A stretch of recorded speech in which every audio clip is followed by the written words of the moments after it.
Buckle your seatbelts, guys, because this is about to be a very bumpy ride. Hey guys, I'm Cassandra T, and welcome back to my channel, or welcome to my channel. If this is your first time here, thanks for stopping by. Now, as you can see in the title, this is a very crazy breakup that I have been through. And let's just jump right into the story. But before I do that, I'm gonna let you know that there is a long history between me and this guy.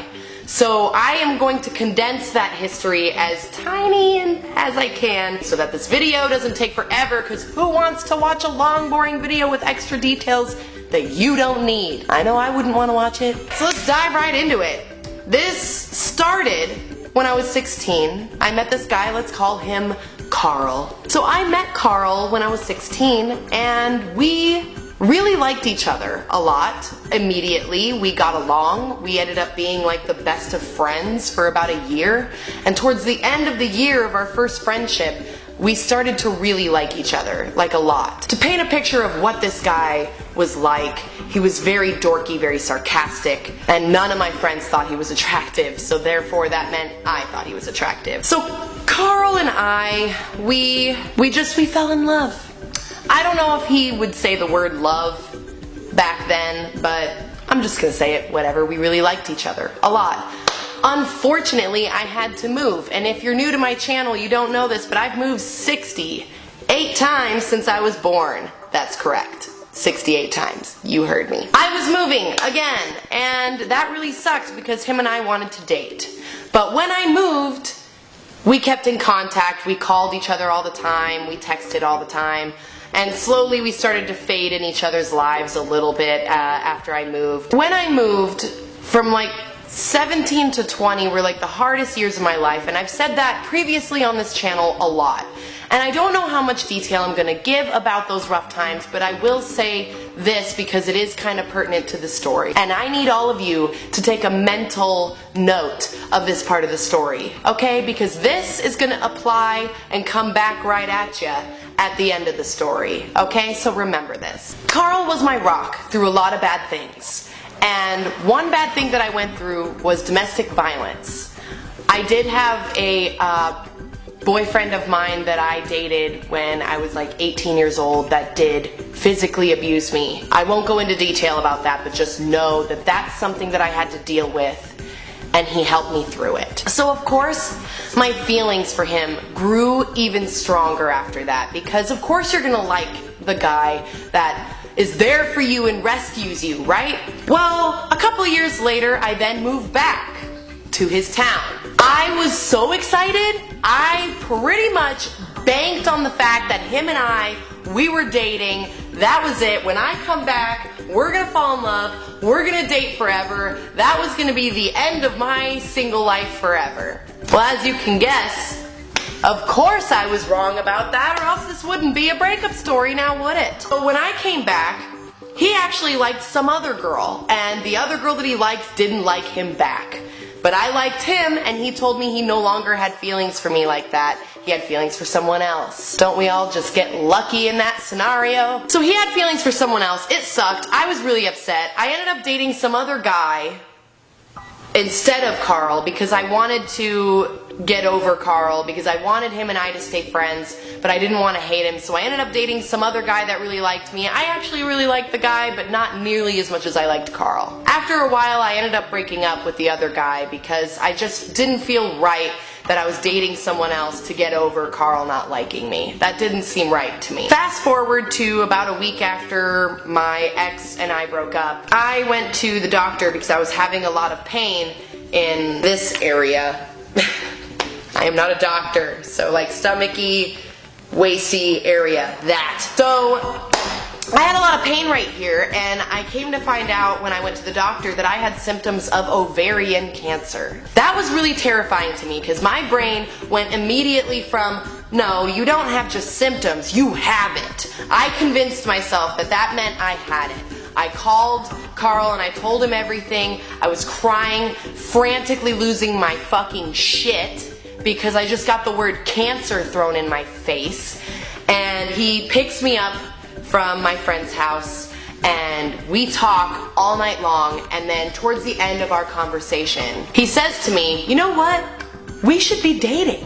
And I said, duh. And he goes, all right, let's date. You and I should be together. I don't know why we haven't been together. Let's be together. So we were together. And then a few weeks went by, and I got a phone call from the hospital saying, hey, you don't have ovarian cancer. All the tests came back. You're fine. You're in the clear. You do have something else, but it's not that, and it wasn't something serious. So I call Carl, and it's about to be Carl's birthday in a couple of days, and him and I were about to have our weekend together and celebrate his birthday on that weekend because I was working on his birthday. I call him and I told him that I had like good news, and he was like really wanting to know, and so I told him over the phone, even though I wanted to tell him in person, I don't have cancer, I'm good, I'm in the clear. So I go over to his house later that night, or I think the next day. This is the part that's gonna blow your mind, people. Are you sitting down? Make sure you sit down right now. Sit down. Sit down. My hands are going nuts. So, I go over to Carl's house, and he tells me immediately when I walk through the door with his little birthday gift bag, he says, let's talk. You and I need to talk. Everybody knows that we need to talk is universal code for, oh shit, a shitstorm's coming. Riddle me a relationship where somebody sits someone down and says, we need to talk. I bought you 10 puppies! Ha ha! So I sit down and I'm like, oh crap, what did I do? What did I do? I don't understand why this is about to happen to me. I knew he was going to break up with me as soon as he said that. He blurted it out. He said, I'm sorry, I don't think you and I should date anymore. I asked if it was because of the other girl, and he said no. I said, what is the reason then? Because you and I have been fine. I don't understand. How come you and I liked each other, you ended up not liking me, and then you like me, and now you don't like me? I'm really getting tired of this fucking emotional roller coaster every year with you, bro. And he says to me, hold on. He says to me, he says, I don't want to date you because you're damaged goods. And I also wanted you to have someone to be there for you if you had cancer. Remember how I told you to remember that information in the middle of my story? So he's punishing me for something that was not my fault and calling me damaged goods. So he's comparing me to dropping a soup can in the supermarket and then going, oh crap, it's either going on clearance or going in the trash because it's damaged. That's what I am to you. And also, you wanted to make sure I had someone if I was going through cancer? So let me get this straight. If I would have had cancer, he would have pretended to wanted to date me the entire time and then just let me believe that he liked me?